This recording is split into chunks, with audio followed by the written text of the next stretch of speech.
ऊंची आवाज में कहो हालेलुया। अपने हाथों को उठाओ, थैंक यू जीसस। अपने हाथों को उठाएं और बोले जितना वचन अभी मैं सुनूं मैं 100 गुना फलों को लेके आऊं। उठा के अपने हाथों को थैंक यू जीसस बोलते हुए घुटनों के भार बैठ जाओ।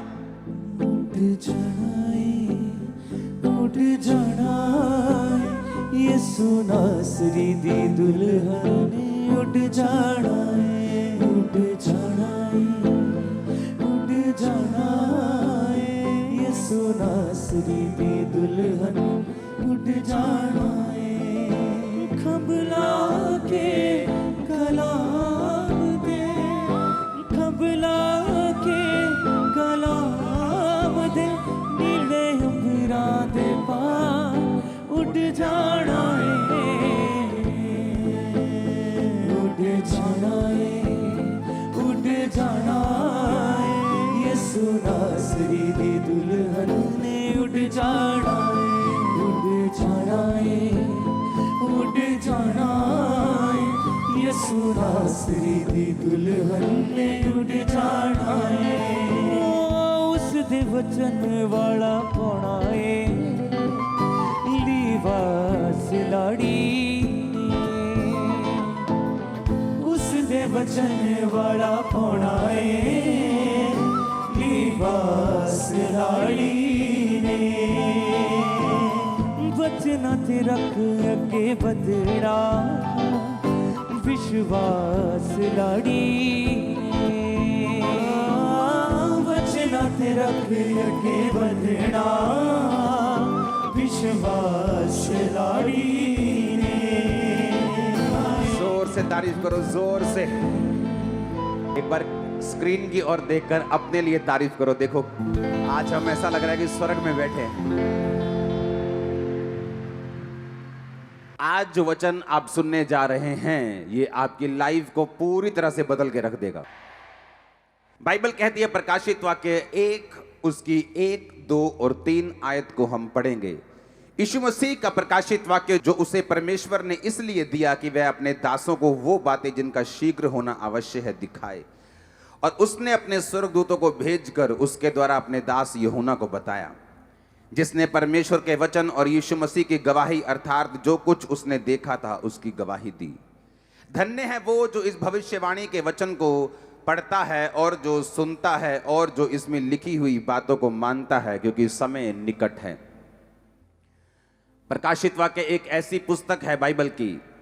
अपने हाथों को उठाओ, खुदावंद अपने आप को हम तेरे हाथों में सौंपते हैं। आज तेरा रूह खुदावंद बात करे, आज तेरा रूह मुझसे बात करे खुदावंद। इन लोगों के हृदय को छिदे, ये बदल जाए खुदावंद, तुझ में चलें और भागें और दौड़ें और सेम न रहें इन जीसस नेम। आज बाइबल कहती जो कोई भी इस वचन को सुनेगा वो ब्लेस होगा। सिर्फ सुनने से ही वो जो पढ़ेगा यानी मैं, वो ब्लेस होगा, यानी आप जो ब्लेस होंगे। आप ऑलरेडी ब्लेस हैं इस प्रेजेंस में आके यीशु मसीह के नाम में। प्रकाशित वाक्य बाइबल की एक लौती ऐसी पुस्तक है जिसने ये लिखा है कि अगर तुम सिर्फ इसे सुन ही लोगे या सिर्फ इसे पढ़ ही लोगे तो भी तुम ब्लेस हो जाओगे, तो भी तुम आशीषित हो जाओगे। आमीन। जब आप इस पुस्तक को पढ़ रहे हैं, मैं इसको पढ़ रहा हूं, आप इसे सुन रहे हैं, मैं भी इसे सुन रहा हूं, हम आज आशीषित हो चुके हैं यीशु मसीह के सामर्थी नाम में। आज जो पुस्तक, आज जो वचन प्रकाशित वाक्य के बीच से मैं आपको पढ़ने के लिए जा रहा हूं, उसका रीजन मैं आपको बताना चाहता हूं। परमेश्वर ये चाहता है, आप वाइट कपड़ों में इसलिए हैं, कुछ लोगों ने डालियां पकड़ी हुई हैं। जो वचन मैंने पढ़ा था पिछले मीटिंग को कि बहुत सी एक वाइट लोगों की, वाइट कपड़े डाले हुओं की भीड़ जो हाथ में खजूर की डालियां लिए हुए स्वर्ग में, जिनकी कोई गिनती नहीं।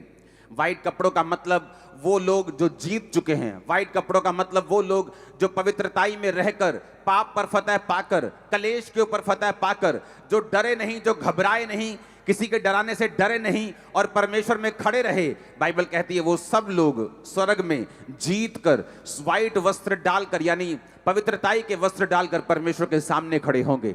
आज जब एक दूसरे को आप व्हाइट कपड़ों में, मुझे व्हाइट कपड़ों में आप देख रहे हैं, ये एक निशानी है कि ये तो थोड़ी सी भीड़ है, वहां तो करोड़ों की, ये लाखों की हो सकती, वहां करोड़ों की भीड़ होगी जो व्हाइट कपड़ों को डालकर, बाइबल कहती है हर जाति में से, हर कुल में से, हर भाषा में से एक भी जाति ऐसी नहीं होगी धरती की, एक भी भाषा ऐसी नहीं होगी धरती की जो उस भीड़ में मौजूद नहीं होगी।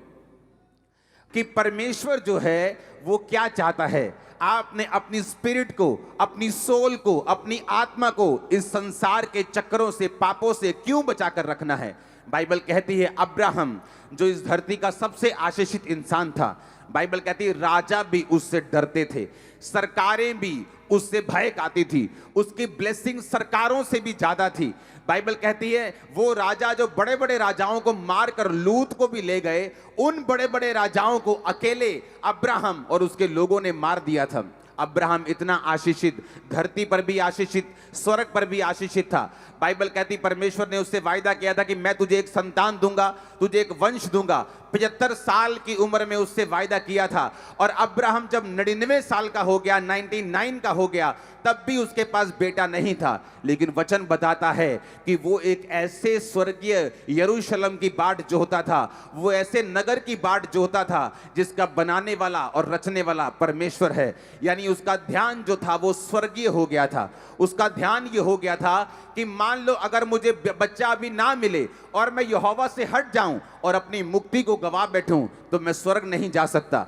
मैं स्वर्ग जाना चाहता हूं, चाहे मुझे संसार की आशीष मिले या ना मिले, चाहे खुदा का वायदा पूरा हो या ना हो, वो चंगा करे या ना करे, ब्लेस करे ना करे, लेकिन मैं अपनी साल्वेशन, अपनी मुक्ति को नहीं गवाऊंगा। और बाइबल कहती जब ये बात परमेश्वर ने अब्राहम के अंदर देखी कि अब्राहम किसी भी कीमत के ऊपर अपनी मुक्ति को खत्म नहीं करना चाहता, किसी भी कीमत के ऊपर यहोवा को त्यागना नहीं चाहता, कोई भी आशीष मिले या ना मिले वो परमेश्वर से दूर नहीं हटना चाहता, इसलिए बाइबल कहती है परमेश्वर ने उसको वंश भी दिया। और बाइबल कहती है तारों के समान उसको बच्चे दिए, रेत के किणकों के समान उसको बच्चे दिए, उसको वो सब कुछ दिया। फिर वो चाहता था, बाइबल कहती है जो अपना सब कुछ त्याग कर परमेश्वर के पीछे हो गए हैं, धरती पर एक भी वस्तु ऐसी नहीं होगी जो परमेश्वर आपको नहीं देगा, एक भी ब्लेसिंग ऐसी नहीं होगी जो परमेश्वर आपको नहीं देगा।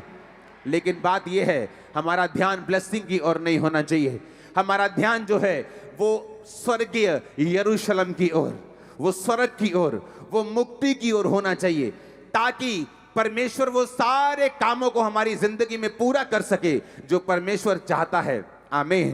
परमेश्वर ने ये रूल बनाया है, ये एक नियम है कि जब एक इंसान धरती के ऊपर पूरी तरह से आत्मिक हो जाएगा, संसार की हर एक वस्तु, हर एक आशीष वो राजाओं के पास हो ना हो, वो तुम लोगों के पास और तुम्हारे परिवारों के पास होगी। आमीन। ऊंचा ये ब्लेसिंग तुम्हारी ये चर्च। Hallelujah, hallelujah. जो वचन आज परमेश्वर आपको देना चाहता है उस वचन को मैं पढ़ूंगा, प्रकाशित वाक्य 2 उसकी 1 से 7 आयत। उसमें परमेश्वर ने यूहन्ना को कहा इफसुस की कलीसिया के दूत को ये लिख। आप जानते यूहन्ना कौन था? यूहन्ना सबसे लेट, सबसे बाद में मरने वाला प्रेरित था। वो इतना बूढ़ा हो गया था, उसको तेल में, कड़ाही में उबले हुए तेल में डाल देते थे, वो मरता नहीं था, वो मरता नहीं था। उसको कितनी बार मारा गया, वो मरा नहीं। और बाद में उसको जैसे काले पानी की सजा देते किसी को, एक टापू पर छोड़ दिया गया, पतमुस नामक टापू पर उसको छोड़ दिया गया। और बाइबल कहती है परमेश्वर से जो व्यक्ति प्यार करता है, जो शिकायत नहीं करता, जिसको मालूम है कि कलेश एक मसीही जीवन का हिस्सा है, हमारे नाम को बुरा कहना एक मसीही जीवन का हिस्सा है, जिस तरह यूहन्ना बपतिस्मा देने वाला और ये यूहन्ना प्रकाशित वाक्य, ये अलग अलग लोग हैं। ये वो यूहन्ना था जो परमेश्वर का चेला था, जो परमेश्वर के साथ रहता था, परमेश्वर से प्यार करता था। और बाइबल कहती है क्रूसिफिकेशन के टाइम पर भी परमेश्वर के नजदीक खड़ा था। इसी को परमेश्वर ने अपनी माता को दे दिया था, कहा था कि ये आज से तेरी माँ है, और माँ को बोला था आज से ये तेरा बेटा है। अब ये वही यूहन्ना, इमेजिन करो, एक साइलेंट टाइम में जी रहा था, जहां इसको टापू पर छोड़ दिया गया था, जहां इसको लगता कि अब मेरी जिंदगी के जो थोड़े से साल रहते हैं वो इसी तरह से खत्म हो जाएंगे। लेकिन बाइबल कहती है जब आप परमेश्वर के साथ वफादार रहते हैं, वो एक ऐसा झटका मारता है, वो एक ऐसा ब्रेक थ्रू देता है, वो एक ऐसी ब्लेसिंग देता है जो युगानुयुग छाई रहती है आप पर, आपके परिवार और वंशों के ऊपर। अब यहां पर क्या हुआ, यहां पर बाइबल कहती है यूहन्ना के ऊपर क्या हुआ। यूहन्ना को परमेश्वर ने एक दर्शन दिया, उसे अपना आप दिखाया, उसे प्रकाशित वाक्य दिया और उसी यूहन्ना को कहा इफसुस की कलीसिया के दूत को ये लिख, जो 7 तारे अपने दाहिने हाथ में लिए हुए है और सोने की 7 दीवटों के बीच में फिरता है, वह ये कहता है कि मैं तेरे काम, तेरे परिश्रम, तेरे धीरज को जानता हूं, ये भी कि तू बुरे लोगों को देख नहीं सकता और जो अपने आप को प्रेरित कहते हैं और है नहीं, उन्हें तूने परख कर झूठा पाया है। ऐसे लोग जिनको प्रेरिताई से कोई मतलब नहीं, जिनको मेहनत करने से कोई मतलब नहीं, जो देखते हैं अच्छा उसकी कलीसिया ज़्यादा है, पता नहीं प्रेरित नाम लगाकर हो गई होगी, मुझे भी यही नाम रखना है, लेकिन उनके अंदर ऐसा कुछ भी नहीं। उसने कहा तू धीरज धरता है और मेरे नाम के लिए दुख उठाते थका नहीं, परंतु मुझे तेरे विरुद्ध ये कहना है कि तूने अपना पहला सा प्रेम छोड़ दिया है। इसलिए स्मरण कर तू कहां से गिरा है, मन फिरा और पहले के समान काम कर। यदि तू मन ना फिराएगा तो मैं तेरे पास आकर तेरी दीवट को जो उसके स्थान पर से हटा दूंगा। हाँ, तुझ में ये बात तो है कि तू निकीलियों के काम से घृणा करता है, जिससे मैं भी घृणा करता हूं। जिसके कान हो वो सुन ले, आत्मा कलीसियाओं से क्या कहता है। जो जय पाएगा मैं उसे जीवन के पेड़ में से जो परमेश्वर के स्वर्गलोक में है फल खाने को दूंगा। पूरी कलीसिया ऊंची आवाज में तारीफ करते हुए आमीन बोले ऊंची आवाज में। ये परमेश्वर ने किसको कहा है? दूत को। अगर आप दूत को यूनानी भाषा में पढ़े तो दूत का मतलब है एग्लोस, यानी एक मैसेंजर, एक पास्टर को भी एक दूत कहा गया है कलीसिया में। ये पत्री पास्टर्स के लिए है, ये पत्री उन लोगों के लिए है जो सेवा में हैं, ये पत्री उन लोगों के लिए है जो परमेश्वर के नाम के लिए खड़े हैं या खड़े होना चाहते हैं। अब आपने ध्यान से इसको सुनना है। उसने क्या कहा? मैं तेरे काम को, परिश्रम को जानता हूं, परंतु मुझे तेरे विरुद्ध अब ये कहना है कि तूने अपना पहला सा प्रेम छोड़ दिया है। पहला प्रेम। जब तुम परमेश्वर में आए थे तुम्हारी प्रार्थना 7 घंटे की थी। जब तुम परमेश्वर में आए थे तुम्हारी प्रार्थना 5 घंटे की थी। तुम रोजे रखते थे, तुम चर्च मिस नहीं करते थे, तुम बड़े एक्साइटेड थे, तुम अपने रिश्तेदारों को जवाब देते थे, थकते नहीं थे। कोई भी विरोधी कुछ बोले तुम उसे नम्रता से जवाब देते थे। तुम बताते थे कि यीशु मसीह ही परमेश्वर है, यीशु ही प्रभु है। तुम अपनी गवाहियों को देते थे, तुम डरते नहीं थे, तुम घबराते नहीं थे। लेकिन परमेश्वर ने तुम्हें एक ताना मारा। उसने कहा मैं तुम्हारे काम को जानता हूं, मैं तुम्हारे परिश्रम को जानता हूं, मैं तुम्हारे धीरज को भी जानता हूं, मैं ये भी जानता हूं कि तू बुरे लोगों को देख नहीं सकता, मैं ये भी जानता हूं कि तुम्हारी तरह ही बहुत से लोग नकली भी उठने की कोशिश कर रहे हैं, मैं ये भी जानता हूं कि तू मेरे नाम के कारण दुख भी उठाता है, पर मुझे तेरे विरुद्ध ये कहना है कि तूने अपना पहला प्रेम, जो पहला सा प्यार था मेरे विरुद्ध, वो तूने छोड़ दिया है। उसने कहा तूने मुझसे पहला प्यार छोड़ दिया है। पहला प्यार याद करो। जब तुम परमेश्वर में आए थे तुम चर्च मिस नहीं करते थे। जब तुम परमेश्वर में आए थे तुम मीटिंग्स मिस नहीं करते थे। जब तुम परमेश्वर में आए थे तुम्हारी प्रार्थना कितने घंटों की थी। जब तुम परमेश्वर में आए थे किस लेवल की पवित्रताई में तुम जीते थे। जब तुम परमेश्वर में आए थे किस तरह से तुम प्रार्थना करते थे, किस तरह से तुम वर्शिप करते थे, किस तरह से तुम रोजे रखते थे। अब परमेश्वर तुम्हारे खिलाफ ये कहता है कि स्मरण कर तुम कहां से गिरे हो। कहता है याद कर तुम कहां से गिरना शुरू हुए। स्मरण कर तुम टीवी नहीं देखते थे, स्मरण करो तुम फोन पर नहीं थे, स्मरण करो तुम कहां से गिरे हो। स्मरण करो, याद करो तुम्हारी जिंदगी आत्मिक जो पहले साल मसीह में थी, जो दूसरे साल थी, या जब तुमने असल में तौबा की, जब तुम्हारी जिंदगी वैसी थी तब कैसी थी। परमेश्वर ने कहा याद करो तुम कहां से गिरे हो। शैतान ये चाहता है अंत के दिनों में कि तुम्हारी दीवट, यानी तुम्हें दी हुई रोशनी, तुम्हें दी हुई ब्लेसिंग, तुम्हें दिया हुआ रुतबा, तुम्हें दी हुई कुर्सी, तुम्हारी दी हुई ब्लेसिंग, परमेश्वर की दी हुई ग्रेस, परमेश्वर की दी हुई ताकत, उसका दिया हुआ अनुग्रह जो तुम्हारे सिर के ऊपर है, परमेश्वर कहता है शैतान चाहता है कि ये हट जाए। इसलिए वो चाहता है कि तुम पाप करो, इसलिए वो चाहता है तुम पहला सा प्रेम छोड़ दो। परमेश्वर ने कहा ध्यान करो, मन फिराओ, देखो तुम कहां से गिरे हो, कहीं ऐसा ना हो मैं तुम्हारी दीवट को उस स्थान से हटा दूं। परमेश्वर ने कहा जो जय पाएगा मैं उसे स्वर्ग में उस जीवन के वृक्ष में से फल खाने को दूंगा जो स्वर्ग लोक में है। जो जय पाएगा मैं उसे श्वेत पत्थर दूंगा। जो जय पाएगा मैं उसे खंबा बनाऊंगा परमेश्वर के भवन का। जो जय पाएगा मैं उसे व्हाइट वस्त्र पहनाऊंगा। जो जय पाएगा वो स्वर्ग में रहेगा। जो जय पाएगा, परमेश्वर ने कहा आप लोग आज से जय पाने वाले हैं। और मुझे आमीन ऊंचे वाला चाहिए चर्च। मैंने कहा मुझे आमीन ऊंचे वाला चाहिए। अब आप कहेंगे कि मैं क्या करूं, इसलिए मैंने आपको प्रभु भोज अभी नहीं दिया। आप प्रभु भोज को बाइबल में समेट के बैठे हैं। ओके, हम लेंगे उसे, लेकिन आज समझ के उसे लेंगे। आज हम पहला प्यार परमेश्वर के साथ स्थापित करके उसे लेंगे।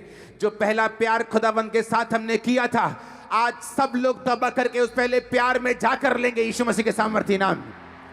आमीन। मेरे को आज एक्स्ट्रा ऑर्डिनरी वाला चाहिए। हालेलुया। आप कहेंगे मुझे वो प्रेम पहले जैसा कैसे मैं करूं, मुझे वो प्रेजेंस फील नहीं होती पहले वाली। हाँ, आपका ये सवाल होगा। मुझे वो पहले वाला विश्वास कभी कभी फील नहीं होता जो मुझे पहले था, फिर मैं ये पहला प्रेम कैसे कर सकता हूं। मुझे वो पहले वाले चमत्कार फील नहीं हो रहे अपनी लाइफ में जो खुदा ने पहले साल मेरी जिंदगी में किए थे, फिर मैं उस पहले प्रेम को कैसे दोबारा लेके आ सकता हूं। तो मैं आपको खुशखबरी देना चाहता हूं, ये पहला प्रेम, परमेश्वर इस पहले प्रेम को किसी मन में जगाने के लिए आपको नहीं कह रहा, या ये पहला प्रेम किसी दिमाग का या किसी दिल का प्रेम नहीं है। ये पहला प्रेम परमेश्वर जो आपसे कह रहा है, ये कर्मों का प्रेम है, ना कि दिल का प्रेम। अगर वही प्रार्थना जो पहले करते थे अब करने लग जाएंगे तो पहले प्रेम में आ जाएंगे। वही रोजे जो पहले रखते थे अगर अब रखेंगे तो पहले प्रेम में आ जाएंगे। वही पवित्रता जो पहले थी अगर अब रखेंगे पहले प्रेम में आ जाएंगे। आमीन ऊंचा चर्च। क्योंकि ये दिमाग की खेल नहीं। आपके दिमाग में अविश्वास हो सकता है कि परमेश्वर इसको चंगा करेगा या नहीं करेगा, वो इसको उठाएगा कि नहीं उठाएगा। आपके दिमाग में शक हो सकता है, लेकिन उस शक के बावजूद अगर आप प्रार्थना करना ना छोड़ें, उस शक के बावजूद अगर आप भवन जाना ना छोड़ें, उस शक के बावजूद आप बोना ना छोड़े, प्रार्थना ना छोड़े, फास्टिंग ना छोड़े, पवित्रताई ना छोड़ें, वो शक नहीं है, फिर आप उस रुमाल को उठता हुआ, अपनी लाइफ को ब्लेस होता हुआ, चमत्कारों को होता हुआ देखने वाले यीशु मसीह के सामर्थी नाम में। Hallelujah, hallelujah, hallelujah. परमेश्वर ने कहा तूने अपना पहला सा प्यार छोड़ दिया है। लोग पूछते हैं कि मैं पहला प्यार कैसे करूं, क्योंकि मुझे वो फीलिंग अब परमेश्वर के लिए नहीं है। जैसे मैं पहले एक्साइटेड रहता था, कोई छुट्टी नहीं करता था, अब मेरी एक्साइटमेंट थोड़ी थोड़ी कम हो गई। वो चाहे कम हो जाए, क्योंकि हर तरह का मौसम आपकी लाइफ में आता है। मेरी लाइफ में भी रहा है जब परमेश्वर ने बहुत से मिरेकल किए मेरी लाइफ में। फिर ऐसा समय भी आया जब परमेश्वर कोई काम ऐसा लगता था कि मेरी लाइफ में नहीं कर रहा जो मैं चाहता हूं, वो दूसरी तरफ से और काम करी जा रहा है, लेकिन जो मैं चाहता हूं वो नहीं कर रहा। लेकिन परमेश्वर देखता है मेरी एक्साइटमेंट कम तो नहीं हुई, मेरा पहला प्रेम कम तो नहीं हुआ। बाइबल कहती परमेश्वर ने कहा तूने अपना पहला सा प्यार छोड़ दिया है। आज उस प्रभु भोज को लेने से पहले एक वायदा करना होगा, हमें अपने पहले प्यार में वापस जाना होगा, ताकि परमेश्वर उस बड़ी ग्रेटनेस को जो उसने आपको तब दिखाई थी जब आप पहला प्यार कर रहे थे, वो दोबारा से कुछ ऐसा आपकी लाइफ में करना चाहता है जो इस आपकी लाइफ का सबसे बड़ा मोड़ होगा। मैं आपको ये प्रोफेटिक वर्ड दे रहा हूं। अगर आपको लगता है कि आप माउंटेन के हाईएस्ट लेवल पे पहुंच गए हैं, तो याद रखो उससे भी बड़ा पहाड़ है जहां परमेश्वर आपको लेके जाना चाहता है। अगर आप चाहते हैं आपने ब्लेसिंग को हासिल कर लिया है, तो परमेश्वर आपको देशों के बीच में, आपको प्राइम मिनिस्टर, आपको प्रेसिडेंट्स के बीच में लेके जाना चाहता है। अभी तो शुरुआत हुई है, अभी तो आपने कुछ नहीं देखा, लेकिन परमेश्वर कहता तूने अपना पहला सा प्यार छोड़ दिया है। वो पहला प्यार, एक्साइटमेंट जब कम हो जाए दिल में, जब दिल करे ये नहीं करना, अब चर्च जाने का जब दिल ना करे, फास्टिंग करने का दिल ना करे, जब बोने का दिल ना करे, दिल ना करने के बावजूद परमेश्वर कहते हैं अपने पहले प्यार को तू छोड़ना मत। थिस्सलुनीकियों 4 उसकी 3 से 5 आयत को हम पढ़ेंगे और उसके बाद पहला कुरिन्थिया 6 उसकी 18 से 20 उसको बाद में पढ़ेंगे। पहला थिस्सलुनीकियों 4 उसकी 3 से 5 आयत, उसको हिंदी और इंग्लिश की एम्प्लीफाइड बाइबल, जिसका मतलब है वो बाइबल जहां पर एक्सप्लेन करके वर्स को लिखा होता है, एम्प्लीफाइड बाइबल से उस 3rd आयत को पढ़ेंगे और हिंदी में पढ़ेंगे। उसमें लिखा गया कि परमेश्वर की इच्छा यह है कि तुम पवित्र बनो, अर्थात व्यभिचार से बचे रहो। इंग्लिश में लिखा, for this is the will of God that you should be consecrated, separated and set apart for pure and holy living, that you should abstain and shrink from all sexual vice। परमेश्वर ने कहा कि ये खुदाबंद की इच्छा है कि तुम कॉन्सिक्रेटेड, जिस तरह से पुराने नियम में याजकों को उनको अभिषेक कर दिया जाता था और फिर वो याजक अलग ताई की जिंदगी जीते थे। महायाजकों को जब अभिषेक किया जाता था तो उनको ये अधिकार नहीं था कि वो चाहे उनका कितना भी करीबी मर जाए उसकी लोथ को छुएं या वहां पर अपने कपड़ों को उखाड़ें या फाड़ें या अपने बालों को बिखार कर रोएं। जो याजकों का जब अभिषेक होता था तो उनको ये इंस्ट्रक्शन थी कि तुम अपने माता पिता बहन भाई के मरने पर तो जा सकते हो, लेकिन अपने निकट रिश्तेदारों के मरने पर भी तुम नहीं जा सकते, क्योंकि तुमको अलगताई की जिंदगी जीनी है, तुमको पवित्रताई की जिंदगी जीनी है। You should be consecrated, separated and set apart for pure and Holi living, कि तुम होली लिविंग के लिए, पवित्रताई की जिंदगी और प्योरिटी की जिंदगी के लिए, शुद्धता की जिंदगी के लिए अपने आप को अलगताई में रखोगे, अपने आप को सेपरेट रखोगे, तुम अपने आप को कॉन्सिक्रेटेड रखोगे, क्योंकि ये परमेश्वर की विल है, ये परमेश्वर की इच्छा है। जिस तरह से एक संसारिक बाप जब मरने वाला होता है तो विल लिख कर जाता है कि मेरी कितनी प्रॉपर्टी मेरे किस बच्चे को मिलेगी, उसी तरह परमेश्वर की विल है, लेकिन परमेश्वर जीवित है, हमारे बीच में है, लेकिन उसकी विल है, उसकी इच्छा है, उसकी आपके लिए मंशा ये है कि आप लोग पवित्र बने, आप लोग सेट अपार्ट करें, सेपरेटेड करें, कॉन्सिक्रेटेड करें, एक पवित्रताई की और एक प्योरिटी की जिंदगी के लिए, और व्यभिचार से, हर तरह के सेक्सुअल पाप से आप बचे रहें। तुम में से हर एक पवित्रता और आदर के साथ अपनी पत्नी को प्राप्त करना जाने। उसमें लिखा, जब हम 5 आयत को पढ़ते हैं, और ये काम अभिलाषा से नहीं, ना उन जातियों के समान जो परमेश्वर को नहीं जानती। पहला कुरिन्थिया 6 उसकी 18 से 20 आयत में लिखा, व्यभिचार से बचे रहो। जितने अन्य पाप मनुष्य करता है वह देह के बाहर हैं, परंतु व्यभिचार करने वाला अपनी ही देह के विरुद्ध पाप करता है। क्या तुम नहीं जानते तुम्हारी देह पवित्र आत्मा का घर है जो तुम में बसा हुआ है। बाइबल कहती है जब तुम वेश्या के साथ एक तन होते हो, जब तुम उसके साथ सोते हो, तुम एक हो जाते हो। बाइबल कहती हर तरह का पाप तुम्हारी देह से बाहर है, लेकिन व्यभिचार करने वाला अपने शरीर के विरुद्ध, अपनी बॉडी के विरुद्ध, अपने अंगों के विरुद्ध पाप करता है, क्योंकि तुम्हारा शरीर पवित्र आत्मा के रहने का स्थान है।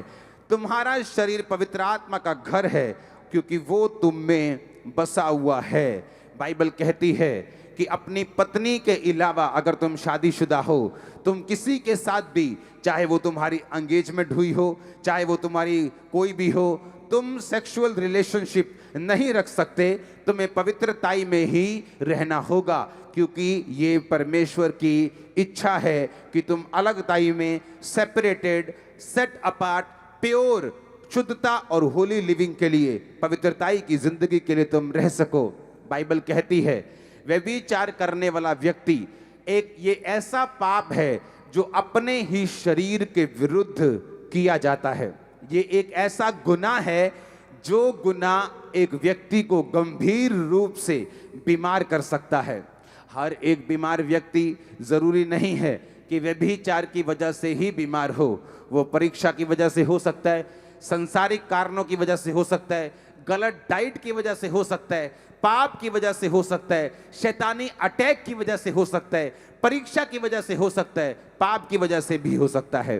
बाइबल कहती है जो ये पाप करते हैं व्यभिचार, वो अपने ही शरीर के विरुद्ध, अपनी ही बॉडी के विरुद्ध पाप करते हैं। हालेलुया।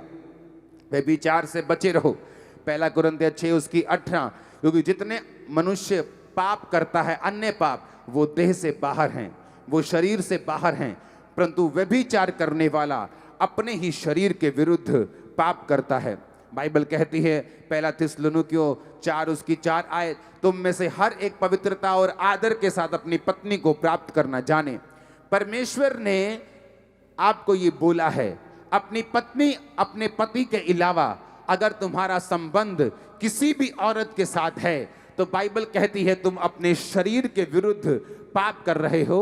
बाइबल कहती है ये पाप तुम्हारा आत्मिक भी है जो तुम्हें नरक में लेके जा सकता है, और ये ऐसा पाप है जिससे तुम शारीरिक रूप से भी एक बड़ी दुर्घटना को इकट्ठा कर रहे हो जो कभी भी तुम्हारी जिंदगी के ऊपर आ सकती है। बाइबल कहती है जो वैश्या के साथ एक तन होता है वो उसके साथ एक हो जाता है। जब भी आप किसी के साथ गलत संबंध बनाते हैं, आप सिर्फ शारीरिक रूप से गलत संबंध नहीं बना रहे, आप आत्मिक रूप से भी उसके साथ एक हो रहे हैं। आप उसके श्रापों को भी ले रहे हैं, आप उसकी दुष्ट आत्माओं को भी ले रहे हैं, आप उसके सारी गंदगी को भी ले रहे हैं। वो सारे आत्मिक श्राप, वो सारी गंदगी जो आत्मिक उसकी जिंदगी पे है, आप वो भी अपने ऊपर, वो सारा बैड लक भी अपने ऊपर और अपने शरीर के ऊपर बीमारियों को भी ले रहे हैं। बाइबल कहती है परमेश्वर ने कहा जितने मनुष्य अन्य पाप करता है वो शरीर से बाहर हैं। आप जानते पाप कई प्रकार के हैं, ऐसे बहुत से पाप हैं जो आपको नरक में नहीं लेके जाते। बाइबल कहती है बहुत से ऐसे पाप हैं जिनका फल मृत्यु नहीं। कुछ पाप ऐसे हैं जो आपको नरक तो नहीं लेके जाते लेकिन उनका असर आपकी जिंदगी पे रहता है, पर कुछ पाप ऐसे हैं जो आपको मौत की ओर लेके जाते हैं, जो आपको आत्मिक मृत्यु की ओर लेके जाते हैं। जब एक व्यक्ति आत्मिक रूप से मर जाता है वो शारीरिक रूप में कभी भी शैतान के बड़े अटैक को कभी भी अपनी जिंदगी पे देख सकता है। कभी भी शैतान उसकी लाइफ पे, उसके फाइनेंस पे अटैक कर सकता है। ऐसे बहुत से लोग हैं जिनकी लाइफ में परमेश्वर ने उसको अच्छे बिजनेस के साथ ब्लेस किया, अच्छी सेवकाइयों के साथ ब्लेस किया। ऐसे लोगों को मैं पर्सनली जानता हूं, एक अच्छी सेवकाइयों के साथ खुदावंद ने उनको ब्लेस किया, लेकिन पाप में गिर गए, व्यभिचार में गिर गए, परमेश्वर से तौबा नहीं की, अपने पहले प्रेम को वापस नहीं लेके आए। परमेश्वर ने कलीसिया को तितर बितर कर दिया, सब कुछ उजाड़ दिया, सब कुछ खराब कर दिया, परिवारों को खत्म कर दिया, सिर्फ इस पाप के कारण। बाइबल कहती जो कोई व्यक्ति इस पाप से बचा रहेगा और मूर्ति पूजा से बचा रहेगा वो एक बड़े गंभीर पापों से बचा रहेगा और वो अपनी साल्वेशन से भी, साल्वेशन के अंदर भी बना रहेगा और परमेश्वर की ब्लेसिंग के अंदर भी बना रहेगा। बाइबल कहती है जब पौलुस बहुत से प्रेरितों के पास जब वो गया मिलने के लिए तो उनको ये बताया गया, उनके साथ डिस्कशन हुई कि तुम मूर्ति पूजा से बचे रहो, गले घोटे हुओं के मांस से यानी उस बलिदानों से जो शैतान के लिए दिया जाता है उससे भी बचे रहो, और तुम मूर्ति पूजा से बचे रहो, और तुम व्यभिचार से बचे रहो। ये सारा कुछ बाइबल कहती है परमेश्वर के दासों ने पौलुस को बताया और पौलुस भी यही बातें सेम कर रहा था। आपको ये बात ध्यान रखनी है, परमेश्वर ने कुछ बड़ा देने के लिए आपको अपने पास बुलाया है और शैतान ये बात जानता है, इसलिए वो कलीसिया को ऐसे गंभीर पापों में फंसा के रखता है ताकि जो दीवट, ताकि जो बुलाहट, जो ब्लेसिंग, जो ग्लोरी, जो महिमा परमेश्वर ने आपको देनी है वो परमेश्वर आपको कभी ना दे सके, वो आपके स्थान से हटा दी जाए। शैतान उन चीजों को छीन ले, उन आशीषों को, उन आत्मिक बरकतों को, आत्मिक अथॉरिटी को, वो आत्मिक पोजीशन को छीन ले जो परमेश्वर ने आपको देनी है। याद रखो, अगर आपकी आत्मिक पोजीशन हिल गई तो आप कभी भी परमेश्वर से उन बरकतों को नहीं पा सकते। अंधा जब चंगा हुआ, बाइबल कहती है उसने परमेश्वर को पुकारा, पहली बात उसकी शारीरिक पोजीशन, जो वो उस सड़क पे बैठा था जिस सड़क से प्रभु यीशु मसीह गुजर रहे थे वो सही थी। उसकी आत्मिक पोजीशन कि उसने यीशु मसीह को पुकारना छोड़ा नहीं, अपने उस कपड़े को जो एक सर्टिफिकेट भिखारी होने का था उसको फेंक कर कि अब मैं भीख नहीं मांगूंगा, खुदाबंद का बेटा बन गया हूं, उसके पीछे चलूंगा। आत्मिक पोजीशन को भी सही किया।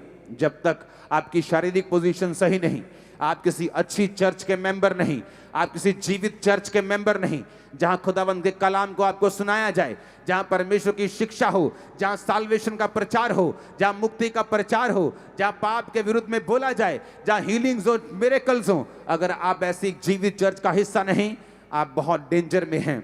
आपकी शारीरिक पोजीशन फिर सही नहीं है। जब तक आपकी शारीरिक पोजीशन सही नहीं, आपकी आत्मिक पोजीशन भी सही नहीं होती, क्योंकि बाइबल कहती है एक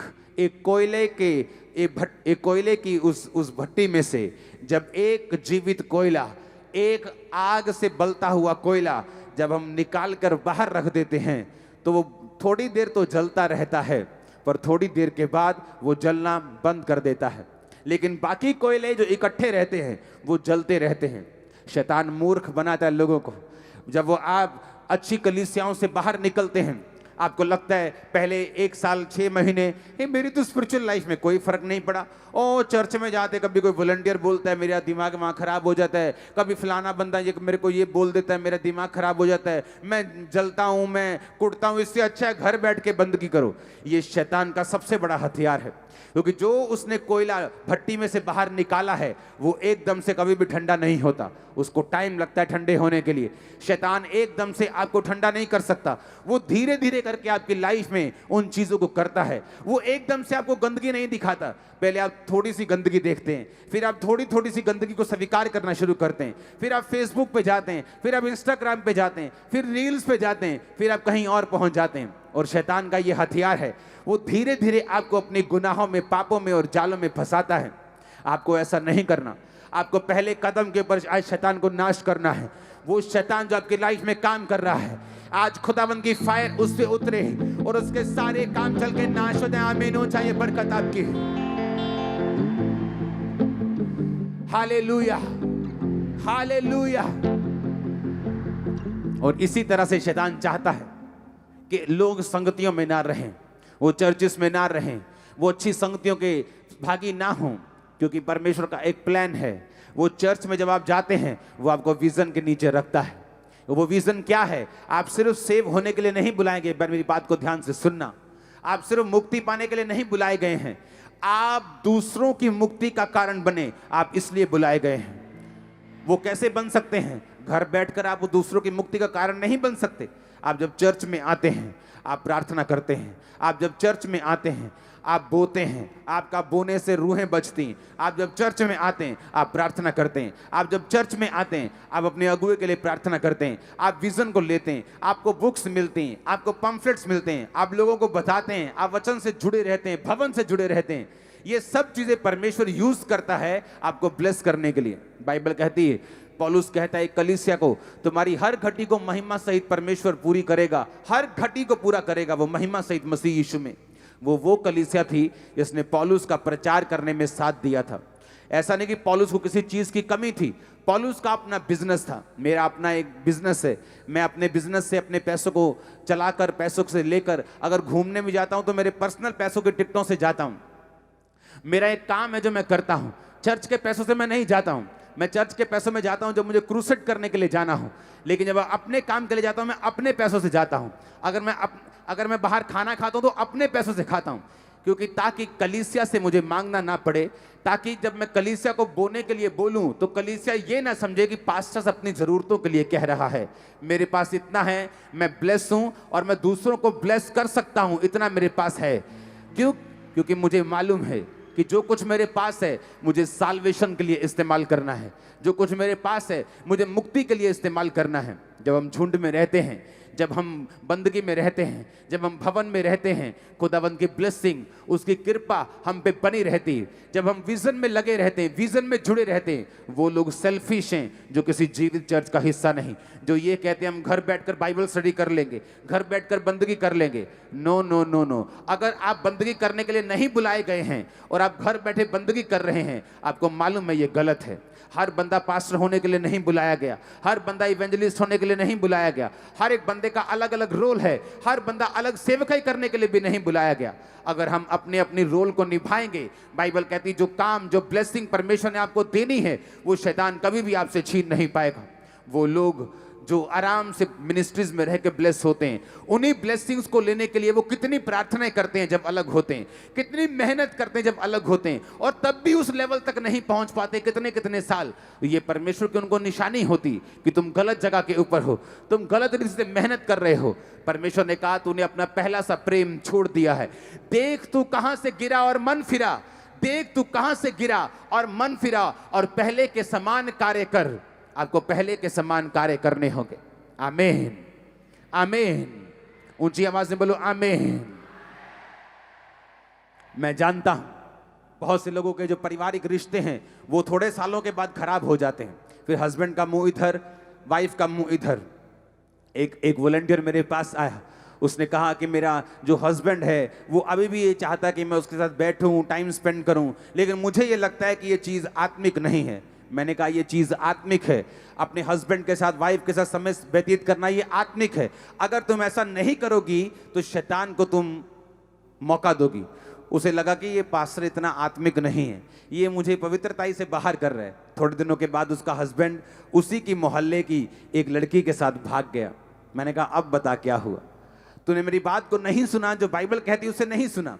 अब बता, शैतान ने तेरी लाइफ में काम किया। ना तो बाइबल से ऊपर जाना है, ना तो इससे नीचे रहना है, ना तो परमेश्वर ने कहा अपने आप को इतना भी धर्मी मत बना, इतना भी तू शहद मत पी कि तू खाकर उसे उगल दे। कितने मेरी बात को समझ रहे हैं? तू मिडिल में रहना है, ना तो फैशन का अगुआ बनना है और ना ही बहुत पीछे रहना है। ऐसा ना हो कि फैशन का तू अगुआ बन जाए और लोग बिगड़ जाएं, और ना ही तू इतना बैकवर्ड हो कि जो अब की लोग हैं, जो अब का यूथ है, उसे लगे कि ये बहुत बैकवर्ड है, इसको हम फॉलो नहीं कर सकते। तूने बीच में रहना है। आमीन। जब आप वापिस जाएंगे, आज हर एक व्यक्ति को व्हाइट कपड़े पहने हुए जब आप देखेंगे, 99.99% व्यक्ति व्हाइट कपड़े डाल के आए, आप जब देखेंगे एक बड़ी भीड़ को, आपको ये दर्शन समझ आएगा कि वो स्वर्ग में जहां बड़ी भीड़ होगी, क्या मैं उस भीड़ में हूं या नहीं हूं? क्या वो व्यभिचार, क्या वो गलत काम, क्या वो मूर्तियों को पूजना, क्या वो ऐसा काम जो बाइबल के विरुद्ध में है, क्या वो मैं करके कहीं उस भीड़ का, जो बड़ी भीड़ बाइबल में लिखी है स्वर्ग में होगी, क्या मैं उसका हिस्सा हूं? क्या मैं परमेश्वर के भवन में होऊंगा? क्या मैंने मुक्ति प्राप्त कर ली है? ये आपको सोचने के ऊपर मजबूर करेगी। और मैं आपको फिर से बताता हूं, मैं आपको न्योता देता हूं, मैं आपको इनवाइट करता हूं परमेश्वर के साथ पहले प्यार को फिर से स्थापित करने के लिए अपनी जिंदगी में। हालेलुया। आपके परिवार में भी कई बार ऐसा ही होता है, आपके बच्चों के साथ, आपके वाइफ, आपके हस्बैंड के साथ, आपके माता पिता के साथ। कई बार आपका दिल नहीं करता तो भी समय व्यतीत करिए, क्योंकि आप जब प्रैक्टिकली समय व्यतीत करेंगे अपने बच्चों से, आप जब प्रैक्टिकली, चाहे आपका दिल ना करे, आप उस समय को व्यतीत करते जाएंगे, आप देखेंगे वो प्यार कभी कम नहीं होगा आपके परिवार में एक दूसरे के साथ। क्योंकि आपकी निगाह में जो प्यार है वो एक फीलिंग है कि पहले साल फीलिंग बड़ी अच्छी थी, दूसरे साल कम हो गई, अब वाइफ उधर, बेटा उधर, बेटी उधर, वो उधर। ऐसा नहीं है, हम फीलिंग से चलने वाले लोग नहीं हैं। जब आप बैठे रहेंगे, समय को व्यतीत करते रहेंगे, वो सब कुछ वापस आ जाएगा जो पहले होता था। मैं आज आपके टूटे परिवारों को जुड़ता हुआ, टूटे परमेश्वर के साथ संबंधों को जुड़ता हुआ, आपके पहले प्यार को वापस आता हुआ देख रहा हूं। आमीन हो जा। हालेलुया। परमेश्वर आपको ऐसा कोई काम नहीं कहेंगे जो आपकी सोच से परे हो। आप अपनी फीलिंग पे काबू नहीं कर सकते। आपका दिमाग इधर जा सकता है, उधर जा सकता है, लेकिन आप अपने कर्मों के ऊपर काबू कर सकते हैं। आप अपनी फीलिंग को तो वैसा शायद ना कर सकते कि जो फील मुझे पहले साल परमेश्वर में होता था वो नहीं हो रहा, आप शायद ऐसा ना कर पाए। लेकिन पहले साल जो आप 6 घंटे प्रार्थना करते थे, पहले साल जिस तरह की पवित्रताई को आप फॉलो करते थे, पहले साल जब आप संडे चर्च मिस नहीं करते थे, थर्सडे मिस नहीं करते थे, पहले साल जब आप उतनी फास्टिंग करते थे, आप उस चीज को वापिस ले आओ। फीलिंग पहले से वापिस आ जाएगी यीशु मसीह के नाम में। आप उस चीज को वापिस, आप कर्मों को वापिस लेके आओ जो कर्म थे आपके। आमीन। परमेश्वर आपको एक भी काम ऐसा नहीं कहता जो आप ना कर सकें, जो आपकी पहुंच से बाहर हो, जो आपकी पहुंच से जो आप कर ही नहीं सकते, परमेश्वर आपको ऐसा एक भी नहीं काम कहता। अगर वो ये कहता है अपना पहला प्रेम वापिस लेके आ, अपना फर्स्ट लव वापिस लेके आ, पहले के समान कार्य कर। अगर परमेश्वर कहता है कि तू स्मरण कर कहां से गिरा था और मन फिरा और पहले के समान काम कर, उसने ये नहीं कहा फील कर, उसने कहा पहले के समान काम कर। कि तू चर्च में रहता था, तू दरियों को साफ करता था, तू जल्दी भागता नहीं था, तू सेवा में था, तू कैमरा टीम में था, तू इस टीम में था, तू वो काम करता था। परमेश्वर ने कहा तू प्रैक्टिकली वही काम करना शुरू कर, मैं तेरी लाइफ में फिर एक बड़ा काम करने जा रहा हूं। ये प्रोफेटिक वर्ड सुन लेना ध्यान से, अपने हाथों को उठा के, कि वो जो काम पहले साल आपकी लाइफ में प्रथम काम हुआ था जब आपने पहला प्यार किया था, वो कार्य एक बड़ा, एक ऐसे लेवल का, एक अलग आपकी लाइफ में होने जा रहा है आज रात के बाद। आमीन। ऊंचे वाला चाहिए, ऊंचे वाला, एक खतरनाक ऊंचे वाला आमीन चाहिए। आमीन, आमीन, आमीन। जी आज तक की सबसे बेस्ट वाइट कपड़ों वाली मीटिंग, हाँ सबसे बेस्ट। आमीन। आज ओवरफ्लो के बाद ओवरफ्लो, बाहर टीम टेंट पे टेंट लगाती जा रही कि हो क्या रहा है। ये बड़ी भीड़, ये वही भीड़ है जो हम स्वर्ग में एक दूसरे को देखेंगे। हाँ, हमें मालूम होगा कि ये बंदा मेरी चर्च में आता था, ये बहन मेरी चर्च की वॉलंटियर थी। आपको मालूम होगा मैंने आपको प्रीच किया, सब मालूम होगा। ऊपर एक एक काम जो हमने किया, सब ऊपर याद रहने वाला एक एक काम। आमीन। तो हमें ऊपर शर्मिंदा नहीं होना है। और याद रखो, अगर आत्मिक जिंदगी संभाल के रखेंगे, खुदाबंद के साथ पहला प्यार करेंगे, तो उसने कहा अगर मैं तुझे अपना बेटा दे सकता हूं तो आशीषें क्यों नहीं दूंगा, वीजा क्यों नहीं दूंगा, बरकत क्यों नहीं दूंगा, क्यों नहीं बढ़ाऊंगा तुझे। कारण बता, मैं तुझे क्यों आशीषित नहीं करूंगा, क्यों बच्चे नहीं दूंगा, क्यों ब्लेस नहीं करूंगा। अगर तू मेरे एक लौते बेटे यीशु मसीह में विश्वास कर सकता है और उससे पहले जैसा प्यार कर सकता है, तो मैं भी तेरे जीवन को ब्लेस कर सकता हूं। और आमीन। ऊंचे वाला चाहिए चर्च। Hallelujah, hallelujah. अब अपने फर्स्ट लव को संभाल के रखेंगे। ये मीटिंग्स आपको परमेश्वर के साथ खड़ा कर देंगी, right standing with God, righteousness में कर देंगी। हालेलुया। हमारे YouTube चैनल को सब्सक्राइब करें ताकि आप परमेश्वर के गहरे वेदों को जान सकें कि कैसे आप परमेश्वर में बढ़ सकते हैं, कैसे आप दुष्ट आत्माओं से, नशों से, बीमारियों से और वंशों के श्रापों से आज़ाद हो सकते हैं।